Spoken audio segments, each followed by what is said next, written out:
4 का, इसका मैं थर्ड पार्ट कर रहा हूँ। P x equal to x cube plus 13x² plus 32x plus 20, ये क्यूबिक पॉलीनोमियल है। इसके मुझे फैक्टर्स ऑब्टेन करने हैं। X cube equal to 13x² plus 32x plus 20, ठीक है। इसकी पावर कितनी है, डिग्री कितनी है इसकी, सॉरी 3 है, इसके लिए 3 फैक्टर होंगे। तो इसको करने के लिए क्या करते हैं हम, सबसे पहले जो कांस्टेंट टर्म होता है उसके फैक्टर्स ऑब्टेन करते हैं। 20 है तो यहाँ पर क्या कांस्टेंट टर्म कितना है, 20 है। Factors of constant term are कितना हो जाएगा, +-1 भी हो जाएगा, +-2 हो जाएगा, +-4 होगा, +-5 होगा, +-10 होगा, ETC और भी सारे फैक्टर होंगे। अब हम यहाँ पर यूज करेंगे फैक्टर थ्योरम का। ये जो रियल वैल्यूज़ आई हैं +1 -1 +2 -2 +4 -4, ठीक है, +5 -5, ये वैल्यूज सब्स्टिट्यूट करके इसमें देखेंगे।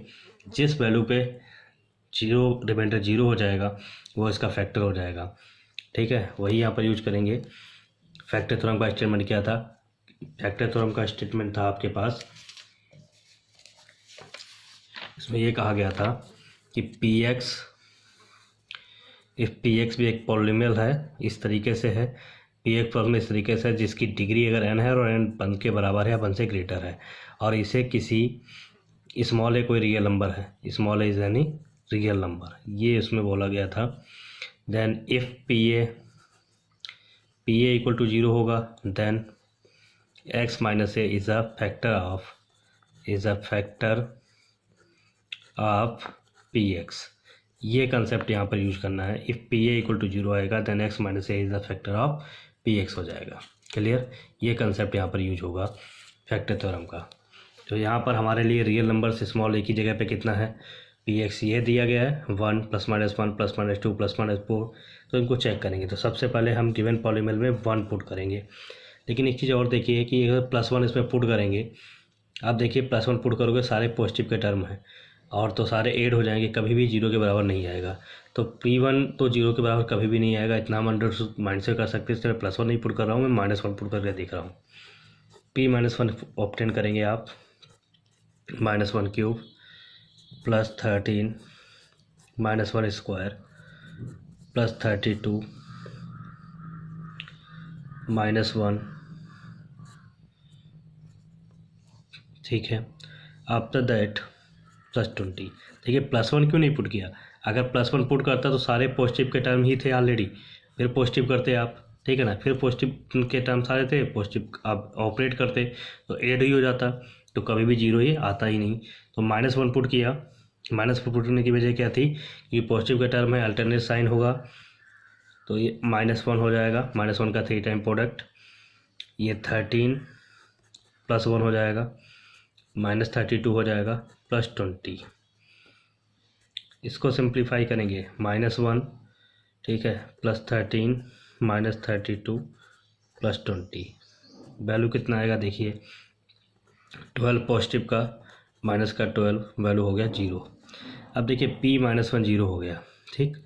तो ये वैल्यू जो आ गई, यहाँ से हमारा फैक्टर थ्योरम का जो स्टेटमेंट है वो काम करेगा। मैंने आपको इसमें क्या बताया था, if P a equal to 0, if P a equal to 0 then x minus a is the factor of Px। तो यहाँ P-1 0 है, ठीक है, सिंस ये 0 आया है ना, देयरफॉर x, ठीक है, -1, ठीक है, ये क्वांटिटी हो जाएगी, is a factor of Px। Px का फैक्टर हो जाएगा, x + 1 is a factor of Px। Clear. तो अब x + 1 गिवन पॉलीनोमियल का एक फैक्टर हो गया। अब x + 1 इसका फैक्टर है तो इसको कंप्लीट डिवाइड करेगा और डिवीजन परफॉर्म करेंगे, है ना, फैक्टर ऑलरेडी बोला गया। तो हम Px को x + 1 से डिवाइड करेंगे, डिवाइड x + 1 से Px by x + 1, that is x³ + 13x² + 32x + 20, ये रिजल्ट है यहाँ पर। अब इससे डिवाइड करने के लिए हमने आपको वैसे प्रोसेस बताया था, वही सेम प्रोसेस यहाँ पे अप्लाई करेंगे। यहाँ एक्स क्यूब है ना, एक्स है, तो एक्स स्क्वायर हम से अगर मल्टीप्लाई करेंगे हम एक्स प्लस 1 में, x cube plus x square, जैसे डिवीजन करते थे वैसे सेम यहाँ पे करेंगे। कोशिश करेंगे कि जो ये पहला टर्म है ये और ये सेम बन जाए। तो इस टर्म में किससे मल्टीप्लाई करें कि एक्स क्यूब आ जाए, एक्स स्क्वायर से मल्टीप्लाई करने पे आ जाएगा, तो एक्स स्क्वायर ही हमारा कोएफिशिएंट चला जाएगा। मल्टीप्लाई कितना आया, x cube plus x square. ये ध्यान रखिएगा, लाइक टर्म्स को अरेंज करिएगा। लाइक टर्म्स ही सब्ट्रैक्ट होते हैं, तो एक्स स्क्वायर के नीचे एक्स स्क्वायर वाला टर्म रहेगा। अगर यहाँ पे एक्स स्क्वायर टर्म एब्सेंट होता तो हम इसको बिल्कुल लेफ्ट में राइट कर लेते, otherwise 0 dot x square right कर लेते, इवन पी एक्स में ही पावर को अरेंज करने के लिए। अब सब्ट्रैक्ट करोगे साइन चेंज हो जाएंगे, यहाँ प्लस है माइनस हो जाएगा, ये माइनस हो जाएगा, तो प्लस का x cube minus x cube cancel out हो जाएगा। 13 एक्स स्क्वायर से एक्स स्क्वायर सब्ट्रैक्ट होगा, 12 एक्स स्क्वायर बच जाएगा, वो भी पॉजिटिव का, plus 32x plus 20 it is. अब हमारा टारगेट है 12 एक्स स्क्वायर बनाना, तो x प्लस 1 में किससे मल्टीप्लाई करें कि 12 एक्स स्क्वायर बन जाए, तो 12 एक्स से इसमें मल्टीप्लाई करेंगे, 12 एक्स स्क्वायर प्लस 12 बन जाए 12 एक्स। एक बार इसका इसके साथ, एक बार इसके साथ, ठीक है, मल्टीप्लाई होगा तो यहाँ आ जाएगा 12 एक्स। मल्टीप्लाई करने पर कितना आया, 12 x square plus 12 x minus minus. अब 12 एक्स से 32 एक्स से, देखिए 12 square positive negative cancel out हो गया, 32 एक्स से 12 एक्स सब्ट्रैक्ट होगा, 20 एक्स प्लस 20, ये ऑलरेडी आ गया। अब देखिए यहाँ पर 20 एक्स चाहिए, तो एक्स में ओबियसली हमें 20 से मल्टीप्लाई करना पड़ेगा, तो 20 से एक्स प्लस 1 में प्रोडक्ट करेंगे, ये हो जाएगा 20 एक्स प्लस 20, 20 एक्स प्लस 20, इस तरीके से, है ना। तो 20 एक्स प्लस 20 हो गया, माइनस माइनस ये 0 हो गया। अब ऑलरेडी हमने पढ़ा है dividend equal to divisor into coefficient plus remainder, पर डिविडेंड यहाँ पे कितना है, पी एक्स है ये, तो पी एक्स इक्वल टू कितना हो जाएगा, डिवाइज़र कितना है एक्स प्लस 1, कोएफिशिएंट कितना है x square plus 12 x plus 20 plus remainder कितना है 0। ये रिजल्ट हमारे सामने हो जाएगा। अब यहाँ पर ये जो 0 एट का कोई फ़र्क नहीं पड़ेगा, तो पी एक्स का वन फैक्टर एक्स प्लस 1 हो गया, दूसरा फैक्टर के क्वाड्रेटिक पॉलिनोमियल है, और क्वाड्रेटिक पॉलिनोमियल का फैक्टराइजेशन करना हमने सीखा ही है, और हमने इसको बताया है कि इसमें अगर कोई polynomial A X square plus B X plus C की फॉर्म की है तो इसके फैक्टर कैसे करते हैं, बी के कोई दो पार्ट ऑब्टेन करते हैं MAN such that difference sum of difference these parts is V and product of these part A into C के इक्वल होना चाहिए। इस पर मैंने अलग से वीडियो बना चुका हूँ, इसको प्रोसीड कर रहा हूँ। तो यहाँ पर हमारे पास क्या है, 12 सम या डिफरेंस होना चाहिए, मल्टीप्लाई 20 इंटू 1 20 होनी चाहिए, तो 10 प्लस 12 10 टू जा 20, x square plus 10 plus 2x plus 20, that becomes x plus 1, x square plus 10x plus 2x plus 20, x plus 1 एक चीज़ रहेगा, पहले दो टर्म में x कॉमन मिल जाएगा, x plus 10, लास्ट दो टर्म में 2 कॉमन मिल जाएगा, x plus 10। अब x प्लस 10 पूरी पॉलिनोमियल से कॉमन मिल जाएगा, ये वाला इसमें से इसमें भी, तो यहाँ कितना बचा है x प्लस 2। इस तरीके से क्यूबिक पॉलिनोमियल के ऑल 3 फैक्टर्स ऑब्टेन होगा, that is the required answer. इस तरीके से किसी क्यूबिक पॉलिनोमियल के फैक्टर्स करते हैं। अब यहाँ पर एक चीज़ मैं आपको और क्लियर कर रहा हूँ कि इसी पॉलिनोमियल में, इसी क्वेश्चन में कुछ बुक्स में कुछ राइटर इस तरीके से करते हैं, आप भी प्रोसीड कर सकते हैं, उसमें डिवीजन परफॉर्म नहीं करना पड़ता है। जैसे यहाँ तक का तो वर्क उसमें क्वेश्चन में सेम यही रहेगा, यहाँ तक की प्रोसीजर इस तरीके से आप 1 0 ऑब्टेन करेंगे, ठीक है ना। 1 0 ऑब्टेन किया, p माइनस 1 0 आया, तो x प्लस 1 फैक्टर हो गया, यहाँ तक आप वर्क सेम प्रोसीड करेंगे। आफ्टर दैट जब एक फैक्टर हो गया, आपको इतना पता चल गया। आप पी एक्स का फैक्टर निकालना चाहते हैं तो पी एक्स इक्वल टू आपका कितना था, x cube plus 13x square plus 32x plus 20। तो one factor x plus one obtain हो गया है।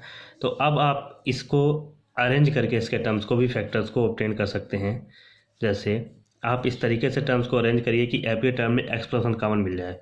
एक्स क्यूब है, 13x स्क्वायर है, इसको एक्स स्क्वायर प्लस 12, ये 13 था तो 1x स्क्वायर यहाँ राइट कर लिया, 12 यहाँ, तो 1 to 13 था, कम ब्रेक कर लिया।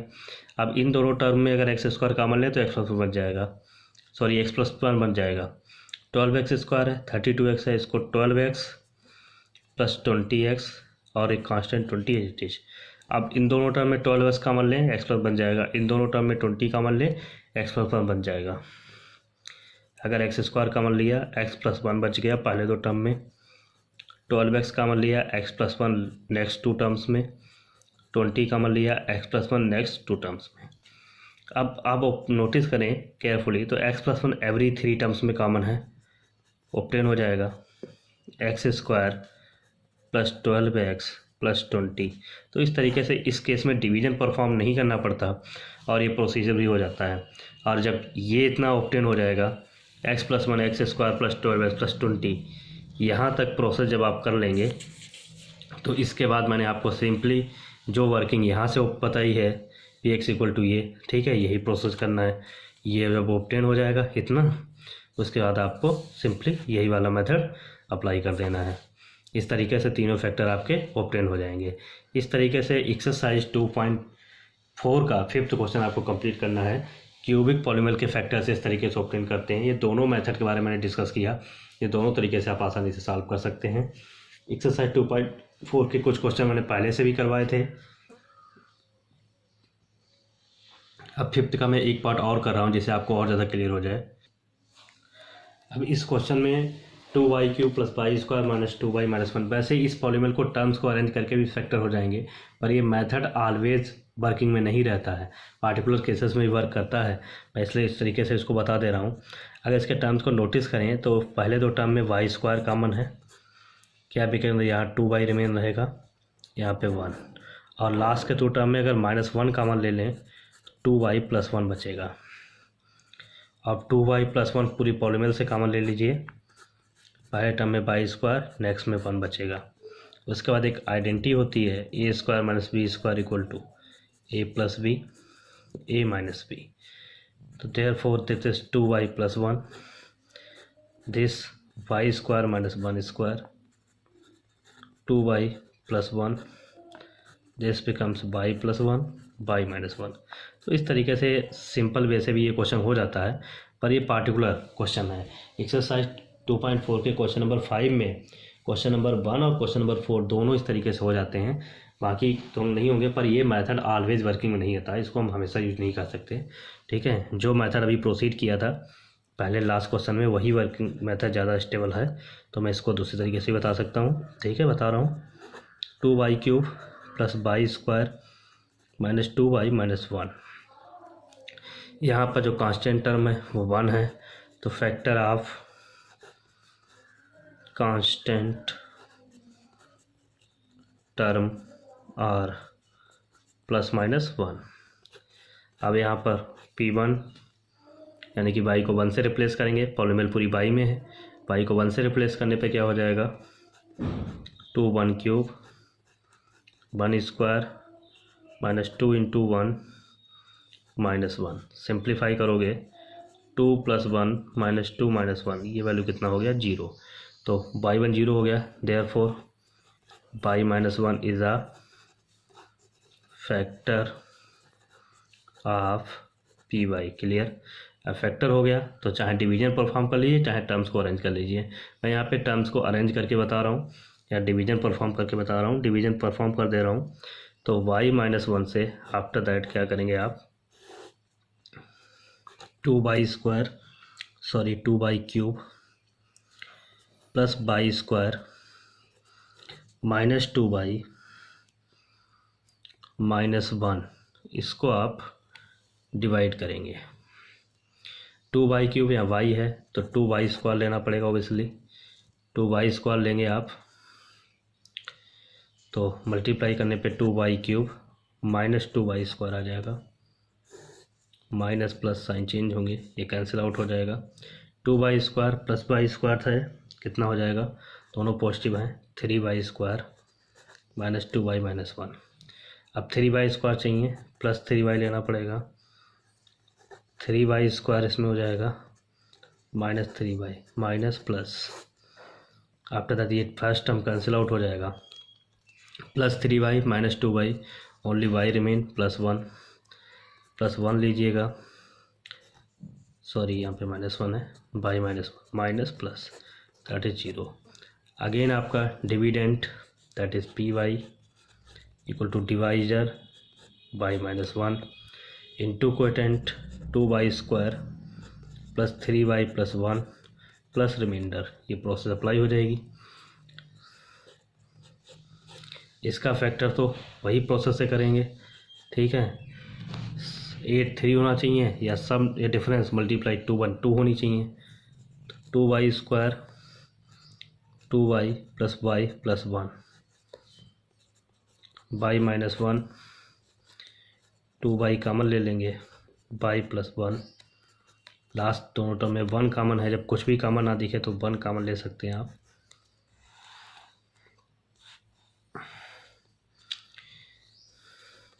y माइनस 1 पूरी पॉलीमर में y प्लस 1 कॉमन हो जाएगा, 2y प्लस 1। इस तरीके से सारे फैक्टर्स इसके ऑब्टेन हो गए। इस तरीके से क्यूबिक पॉलीमर का फैक्टराइज करते हैं। क्यूबिक पॉलीमर का फैक्टराइजेशन समझ नहीं आता बच्चों को, इसलिए मैंने इसे अलग से वीडियो बनाया। एक एक्सरसाइज 2.4 का जो क्वेश्चन नंबर 4 है उसमें इस टाइप के क्वेश्चन हैं, सिंपली इस टाइप के क्वेश्चन हैं, क्वाड्रेटिक पॉलीमर का फैक्टराइजेशन है, तो इसको सिंपली स्प्लिटिंग मेथड से करते हैं। इसको मैंने एक्सप्लेन भी किया है, तो क्वेश्चन नंबर 4 इस तरीके से आप कंप्लीट कर सकते हैं। अगर आपको अच्छा लगा है वीडियो तो लाइक करें, सब्सक्राइब करें चैनल को और शेयर करें। Thanks for watching.